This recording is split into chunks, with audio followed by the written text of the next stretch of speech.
केला, चालवला, मोठा केला आणि आपला निरोप घेऊन ते निघून गेले असे तुमचे आमचे डॉक्टर उद्धवरावजी गाडेकर दादा. आणि 1992 पासून आजपर्यंत गेले 34 वर्ष झाले अविरतपणे हा आश्रम या ठिकाणी चालू आहे. या आश्रमाचे प्रमुख संचालक शुद्धादादा गाडेकर. त्याचप्रमाणे या पालक मेळाव्याला आज हा पालक मेळावा का घेण्यात येतो, कारण आजच्या पूर्वी अनेक वर्षापूर्वी 15 एप्रिलला या मंदिरामध्ये, या हॉलमध्ये राष्ट्रसंत तुकडोजी महाराज यांच्या मूर्तीची प्राण प्रतिष्ठा करण्यात आलेली होती. आणि तो प्राण प्रतिष्ठेचा दिवस म्हणजे 15 एप्रिल. त्या निमित्तानं आपण हा पालक मेळावा आयोजित करतो. या पालक मेळाव्यासाठी उपस्थित असलेल्या अखिल भारतीय श्री गुरुदेव सेवा मंडळाचे सर्व पदाधिकारी मंडळी, त्याचप्रमाणे मराठवाड्यातून तसे विदर्भातून संपूर्ण जिल्ह्यातून उपस्थित असलेले व्यासपीठावरील सर्व मान्यवर मंडळी, त्याचप्रमाणे संपूर्ण विद्यार्थ्यांचे दुरून आलेले पालक, त्यांची आई, भगिनी आणि सर्व मंडळी. मित्रांनो, पेटले हे रान सारे कोण विजवी याला, विचारा जाऊन शहाण्याला, तो शहाणा माणूस कोण. वंदनीय राष्ट्रसंत श्री तुकडोजी महाराज यांच्या बरोबर आपलं संपूर्ण आयुष्य ज्यांनी घालवलं ते डॉक्टर उद्धवरावजी गाडेकर दादा यांचे वडील माधवरावजी गाडेकर दादा. ते पहिल्या भारत किसान यात्रेमध्ये त्यांच्या सोबत होते. अनेक वर्ष त्यांनी सोबत घालवले. पुन्हा भारतभर त्यांच्या सोबत फिरले. आर्मीचा वर्ग होता यवतमाळ जिल्ह्यामध्ये आणि त्या वर्गात ते विद्यार्थी म्हणून होते. आणि त्या काळामध्ये राष्ट्रसंत तुकडोजी महाराज यांनी अनेक वर्ग घेतले. जसे आज हा वर्ग चालू आहे असे वर्ग त्या काळात घेत होते. आणि त्यावेळेस तुकडोजी महाराजांवर त्यांनी आपली मागणी मागितली होती, खंत व्यक्त केली होती की मलाही सुद्धा असा आश्रम चालू करायचा आहे, कोणी गाडेकर दादाच्या वडिलांनी. आणि मग त्यावेळेस महाराजांनी सांगितलं होतं की गड्या, तुझ्या हातून सुद्धा हे मोठं काम होत राहील. आणि ज्या वेळेस तुकडोजी महाराज या रोडनं जायचे, अकोट रोडनं जायचे, मोजडीन गुलकुंजावून यायचं, हाच रोड होता त्या काळामध्ये. आणि या रोडला पंढरपूरला जायचे, मराठवाड्यात जायचे, इकडे कुठेही जायचे तर या ठिकाणी गाडेकर दादांच्या घरी नेहमी राष्ट्रसंत तुकडोजी महाराज येत होते, थांबत होते. आणि गाडेकर दादा त्यावेळेस 4-5 वर्षाचे असतील. आणि त्यावेळेस त्यांच्या घरी गेल्याच्या नंतर तुकडोजी महाराज असे बोलले की गड्या, या कामाला एखादा तरी मुलगा प्रचारक असला पाहिजे, तू दिला पाहिजे. तू तर माझ्यासोबत आयुष्य गेलं, पण हे काम पुढे चालावं यासाठी कोणीतरी प्रचारक दिला पाहिजे. त्यावेळेस दादा समोर खेळत होते आणि त्यावेळेस त्यांचे वडील म्हणे की हा मुलगा आहे, हा या कामाला मी देऊन टाकला. आणि राष्ट्रसंत तुकडोजी महाराजांनी दादाला जवळ घेतलं आणि त्यावेळेस त्यांनीच नामकरण त्यांचं उद्धव, कामाचा उद्धव म्हणून हा पूर्ण काम करेल आणि मोठमोठाले कामं, अशक्य होणारे कामं त्याच्या हातून सहज शक्य होतील असा आशीर्वाद त्यावेळेस राष्ट्रसंत तुकडोजी महाराजांनी दिला. लहानचे मोठे झाले. आता हे जे व्यासपीठ आहे, हे व्यासपीठ अशा ठिकाणी बांधलेले ती संत गाडगे महाराज आलेले, तिथं झोपडी होती छोटीशी, तिथं झोपडी होती. आणि या झोपडीत येऊन त्यांनी जेवण केलेलं आहे याच ठिकाणी गाडगे महाराजांनी त्या काळामध्ये. आणि म्हणून तिथं एक व्यासपीठ आहे. आणि तिथून ते अन्नदान तेव्हापासून सुरू झाले. जाग्याची महिमा आपण म्हणतो. आणि मग त्यानंतर राष्ट्रसंत तुकडोजी महाराज गेले. हा कार्यक्रम चालत राहिले. त्यांचं स्वप्न होतं की अशा प्रकारचा आश्रम चालू करू. आणि 1992 ला आमचे अकोटचे काय नाव त्यांचं, मुंडगावकर दादा, अशोकरावजी मुंडगावकर दादा आहेत ते जिवंत अजून. त्यांनी आणि यांच्या वडिलांनी, अशोकराव मुंडगावकरच्या दादांनी, व्यंकटरावजी मुंडगावकर दादा, त्यांनी आणि यांनी ठरवलं की असा आश्रम आपल्याला तयार करायचा. आणि ते सुद्धा राष्ट्रसंत तुकडोजी महाराजांसोबत अनेक वर्ष त्यांनी घालवले होते. आणि मग त्यांनी एवढी बिल्डिंग ही बांधली आणि ते प्रार्थना मंदिर बांधलं. आणि सुरुवातीला 1992 ला फक्त या ठिकाणी 33 मुलांची उपस्थिती होती. तेव्हापासून आतापर्यंतचा इतिहास आहे.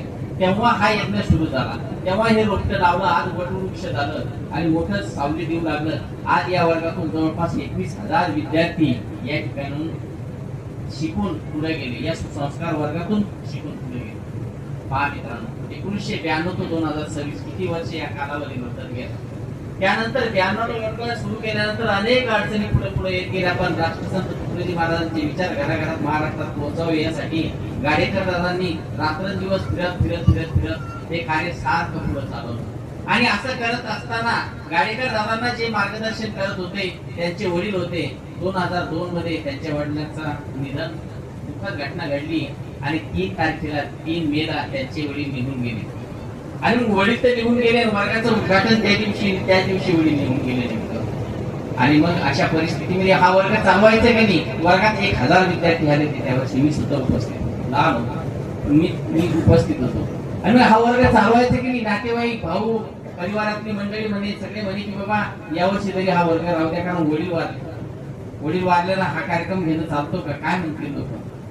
पण वडिलांनी सांगितलं होतं की गड्या, मी याच कार्यात जिवंत राहील. जर हे कार्य भविष्यात जर पूर्ण राहिलं तर मी याच कार्यात सातत्याने जिवंत राहील, आठवणीत राहील. म्हणून हे कार्य वाढले पाहिजे, चालले पाहिजे. दुपारची वेळ होती या वेळेला. एकीकडे वडिलांच्या अग्नी जळत होती आणि दुसरीकडे हे मुलं जेवणाला बसलेले होते. अशा परिस्थितीमध्ये ते थांबलेले, स्वतःचं दुःख गिळून घेतले. कुणी असं करत नाही या जगात. स्वतःचं पूर्ण दुःख गिळून घेतलं. पण तुकडोजी महाराजांचं काम या चाललं पाहिजे, ती तळमळ त्यांच्यामध्ये होती. जे प्रेमी माझे म्हणविती त्या प्रेमाची मग सांगणी, लागा प्रचारा सत्वरी आता पुढे ही बोलणी. तो दास तुकड्या ही तुम्हाला निर्वाणीची सूचना, उठाले घडतरी कर सामुदायिक प्रार्थना. तो पण त्यांनी घेतला आणि वडिलाचा प्रेत झाकून ठेवून या ठिकाणी मुलांना जेवण दिलं आणि हा वर्ग चालला. अनेक वर्ष हा वर्ग चालला. सारखं पाखरासारखं इकडे तिकडे फिरलेत, खूप फिरलेत. आणि शेवटी डॉक्टरना त्यांना सांगितलं होतं, अकोल्याच्या हॉस्पिटल मध्ये गेलो होते, की महाराज रात्र कशासाठी दिलेली. महाराज म्हणाले, मला झोपण्यासाठी रात्र तयार केलेली देवाना, निसर्गानं. मग तुम्ही रात्रीचं काय करताय. रात्रीचं कीर्तन करतो. तुम्ही झोपता किती वाजता. कधी 1 वाजता, 2 वाजता. दररोज 12 पर्यंत कीर्तन असायचंय. मराठवाड्यात कधी कुठे तर कीर्तन झालं ते वापस इथे येत होते. रात्रभर प्रवास होत होता, रात्रीची झोप होत नव्हती. म्हणून अडचण येणार आहे. त्यावेळेला डॉक्टरांनी सूचना दिली होती की तुम्हाला असा प्रकारचा रोग होऊ शकतो, तुम्ही थांबा. कारण निसर्ग माफ करत नाही. निसर्ग देवता आहे, तो कधीच निसर्ग धर्म सोडत नसतो, शरीर धर्म कधी सुटत नसतो. आणि मी शेवटी जे व्हायचं ते झालं. आणि त्यांना सुद्धा पहा साम्य. एका ठिकाणी असं म्हटलेलं आहे त्या राष्ट्रसंतांच्या प्रवचनामध्ये, लाली मेरे लाल की जित देखो उत लाल. पहा भाषा थोडी कठीण आहे पण समजून घ्या. लाली मेरे लाल की जित देखो उत लाल और लाली देखकर मैं भी हो गई लाल. असं जीवन राष्ट्रसंतांच्या विचारामध्ये गाडीकर दादांना घालवलं.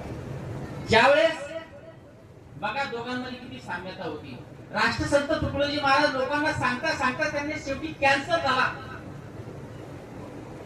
गाडीकर दादांनी, मी त्या दिवशी सांगितलं 2022 आज सांगतोय, गाडीकर दादांनी सुद्धा ग्रामगीता राष्ट्रधर्म संत तत्वज्ञान सांगता लोकांना त्यांना सुद्धा कॅन्सर झाला. वयाच्या 58व्या वर्षी तुकडोजी महाराज गेले आणि वयाच्या 58व्या वर्षी गाडीकर दादा सुद्धा. त्यांना सुद्धा नागपूर मुंबई हॉस्पिटल मध्ये नेलं होतं कॅन्सरच्या. गाडीकर महाराजचा इतिहास पहा. नागपूरहून कुठे नेलं होतं, मुंबईच्या हॉस्पिटल मध्ये. मुंबईच्या हॉस्पिटल मध्ये ऍडमिट केल्यानंतर साधा योगायोगाने शिंदे पोहोचले. त्या हॉस्पिटल मध्ये गेल्यानंतर त्या काळामध्ये रेल्वे मंत्री गुलजारीलाल नंदा होते. या काळामध्ये रेल्वे मंत्री रावसाहेब पाटील दानवे होते. तिथून ते आले त्या मुंबईच्या हॉस्पिटल मध्ये. डॉक्टरांना सांगितलं त्यांनी की बाबा आपल्या हॉस्पिटल मध्ये सर्वोच्च ट्रीटमेंट आपण द्या. जर इथं देता येत नसेल तर जगात ज्या ठिकाणी जाता येईल, आम्ही सगळे साक्षीला आहे, जगात ज्या ठिकाणी जाता येईल त्या ठिकाणी यांना न्या, पण यांना जागवा. कारण यांची आज देशाला खरी गरज आहे. एवढ्या याच्यात असताना त्यांच्याजवळ राष्ट्रसंत तुकडोजी महाराजांचा फोटो बाजूला होता. कोणाच्या, गाडीकर महाराजच्या मूर्ती शेवर असताना. आणि ते त्यांच्याशी बोलत होते. रावसाहेब दानवेंना ते पाहिल्यानंतर की हा माणूस, आता यांना माहिती की हा जाणार आहे, पण तुकडोजी महाराजांचा फोटो जवळून सोडत नाही. किती त्यांना आत्मीयता त्या कार्याबद्दल. आणि तिथं आल्याच्या नंतर शेवटी जे व्हायची ट्रीटमेंट केली, डॉक्टरांनी सांगितलं की साहेब आम्ही विदेशात जाऊन त्या हॉस्पिटलला जाऊन आम्हीच ऑपरेशन करत असतो. तिथं फक्त लोक विदेशात तिथं जातात, पण आपले डॉक्टर तिथं जातात. मग असं झाल्यानंतर शेवटी तो दिवस उगवला. राष्ट्रसंतांच्या जीवनात सुद्धा 11 तारीख उजळली आणि त्यांचा मृत्यू झाला. आणि तुकडोजी गाडीकर दादांच्या आयुष्यात सुद्धा 11 तारीख उजळली आणि त्यांचाही मृत्यू. राष्ट्रसंत तुकडोजी महाराजांना 4:58 सोडला. आणि आपण तुम्ही सगळे साक्षीला होतो. मी किती वाजले? 4 वाजून 8 त्यांना आपण आधी काय सांगण्यात आले गेले आपल्याला साधी गोष्ट. आणि एवढं सगळं करत असताना 11 तारखेला निघून गेल्यानंतर तोच प्रसंग त्यांच्या मुलावर आला. मुलगा किती वर्षाचा? 20 वर्ष. छोटासा मुलगा, दोन्ही लहान लहान मुलं. 20 वर्षाचा मुलगा, 500 मुलं वर्गात कुणाच्या भरोश्यावर आलेले. पण त्याच्या बाबांनी सुद्धा ते सांगितलं होतं की गड्या, मी याच कामात आहे, माझं हे काम आयुष्यभर तू जिवंत ठेव, याच्यात मला समाधान, याच्यात मला स्वर्ग आहे, याच्यात मला मोक्ष आहे. आणि तेच कार्य त्याच मुलांनी केलं की बाबांचा अग्नी त्या ठिकाणी दिला आणि मुलं जेवू लागले. आणि ते कार्य आज चालू आहे. हे साधं कार्य नाही, हे पवित्र कार्य. या कार्यामागे फार मोठा त्याग आहे, फार मोठी तपश्चर्या आहे. या ठिकाणून अनेक संत महंत होऊन गेले. आमच्या इकडं सगळे आबाजी होते, आयुष्यभर इथं सेवा दिली त्यांनी. आमच्या इकडं आमले महाराज होते, गुरुदेव सेवा मंडळाचा पहिला कीर्तनकार आमले महाराज या ठिकाणी होते. रामधनजी महाराज अजून आहेत, ते या ठिकाणी होते. आमच्या इथं मंगळे महाराज या ठिकाणी होते. आमच्या इथले काळे महाराज जे जुने गुरुदेव सेवा मंडळाचे कार्यकर्ते, त्यांना माहिती, ते या ठिकाणी होते. आमच्या इथले ते धानोका, आपल्या गावातले काय ना त्यांचं दोंडेकर, सकाराम भाऊ रोहनकार, त्यांचा मुलगा इथं जेवण देतो, त्यांच्या नाती त्यांची सेवा करतात. मित्रांनो, असे याच्या पाठीमागे फार मोठी तपस्या, फार मोठा त्याग आहे. या लोकांनी आयुष्य घालवलं या कामाला, मी जवळून पाहिलं. म्हणून हे साधं काम नाही राहिलं. तुम्ही आम्ही सर्वजण आले, याच्या पाठीमागे फार मोठा इतिहास आहे. आणि जे राष्ट्र इतिहास विसरते त्या राष्ट्राचा नाश होतो. जे राष्ट्र इतिहास जागवतोय त्या राष्ट्राचा खरोखर विचार या ठिकाणी केला जातो. या जगामध्ये अनेक पंथ संप्रदाय असताना राष्ट्रसंत तुकडोजी महाराज गुरुदेव सेवा मंडळाच्या का गरज भासली? काय तयार केलं गुरुदेव सेवा मंडळ तुकडोजी महाराजांनी? एवढे पहिलेच एवढे मोठे ग्रंथ आहे, पंथ आहे, संत आहे, महात्मे, देवे देवता आहे, सगळं आहे. मग गुरुदेव सेवा मंडळ काय निर्माण केलं? तुकडोजी महाराज बोलले, ओरडले की प्रजा घबरा के कहती है कि भारत कब सुखी होगा, भगवान मुझे मरना दे. इतकी परिस्थिती भयानक झाली होती त्यावेळेची. इतकी परिस्थिती हाताबाहेर परिस्थिती गेली होती.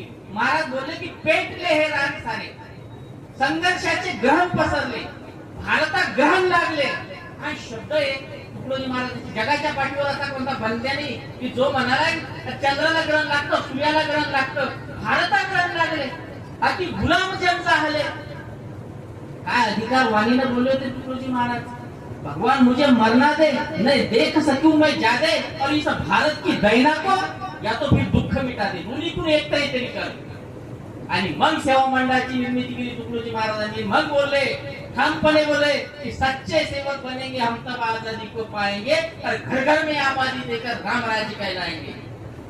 धर्म नहीं कहता है किसी बहु बेटी पर निगाह करो. तुकडोजी महाराजांचं तत्वज्ञान आहे. धर्म नहीं कहता है किसके मजहब पर आघात करो.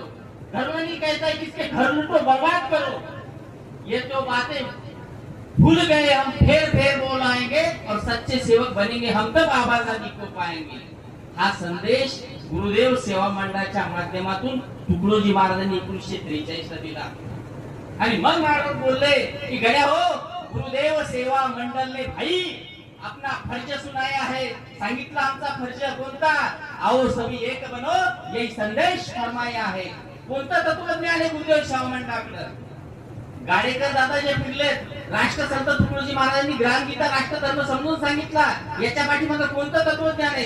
एक ओळीमध्ये सर्व तत्वज्ञान महाराजांनी सांगितलं. तुम्ही जर गुरुकुंजात जासाल, गुरुकुंजाची मुख्य ओळी जर आपण वाचाल की विश्व स्नेह का ध्यान धरे और सबका सब सन्मान करे.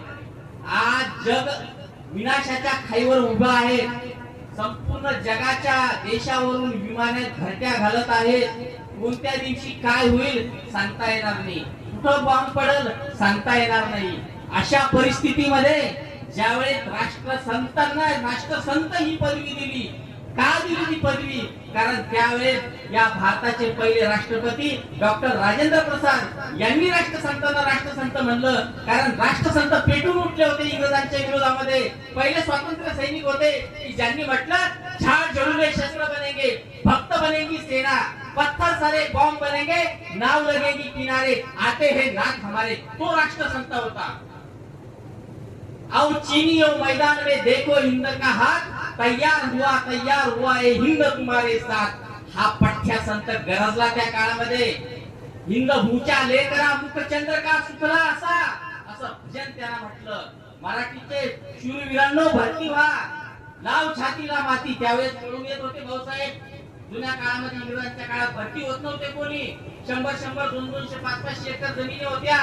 मग तुकडोजी महाराजांना जागृत करायला सरकारने विनंती केली की तुम्ही जाओ, हे जवान पळून येऊ लागले कुठून, पाकिस्तानच्या लढाईतून, चीनच्या लढाईतून। महाराज गेले, गावोगावी सभा घेतल्या, राष्ट्राला जागृत करण्याचं काम केलं। आणि काय बोलले महाराज खंडणीवर थाप देऊन, लाव छातीला माती, उभा हो सैन्यामध्ये भरती व्हाया। अरे देशासाठी, धर्मासाठी अर्पण कर आपली काया, काया म्हणजे शरीर। अरे मेला तर तू शहीद होशील, कीर्ती तुझी राष्ट्रावरती, आणि जिंकलास तर वीर म्हणून पदवी देतील राष्ट्रपती। हा तुकडोजी महाराज होता, हे त्यांचे विचार होते।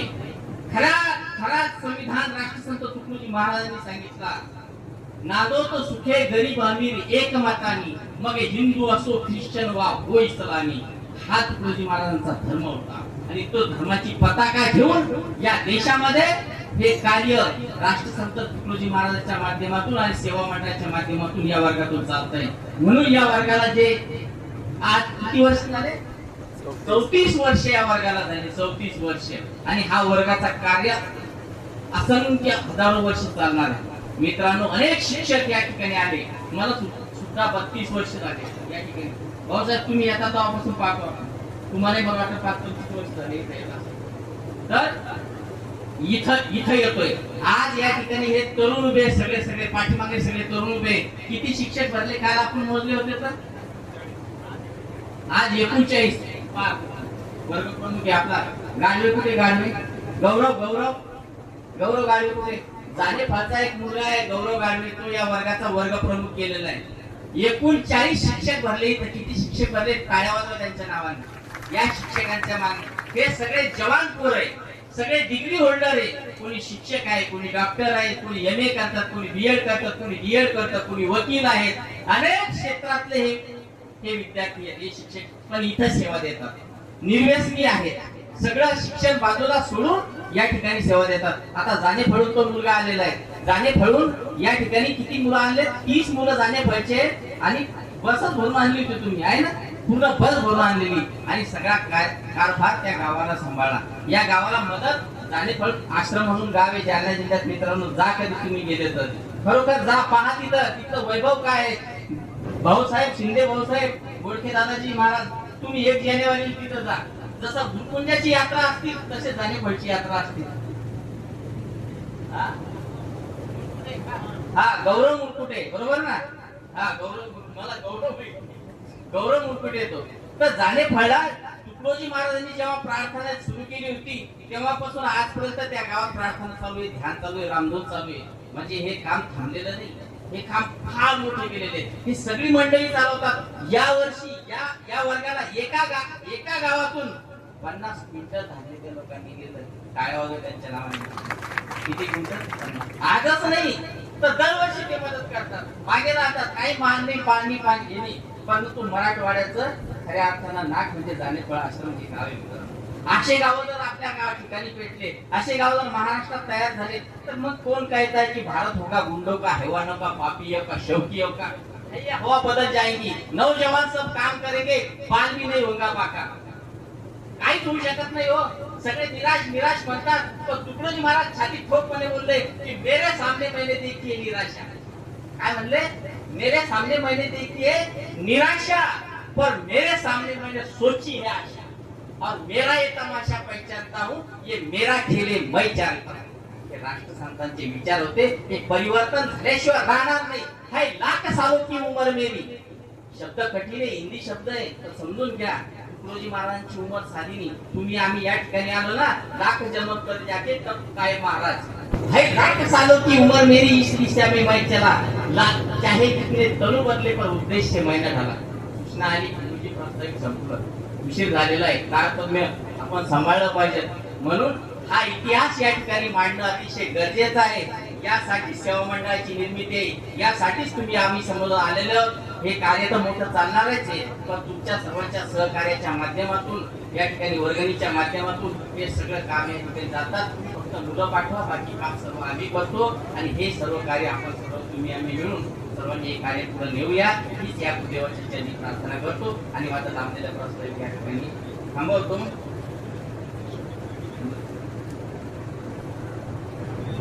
धन्यवाद.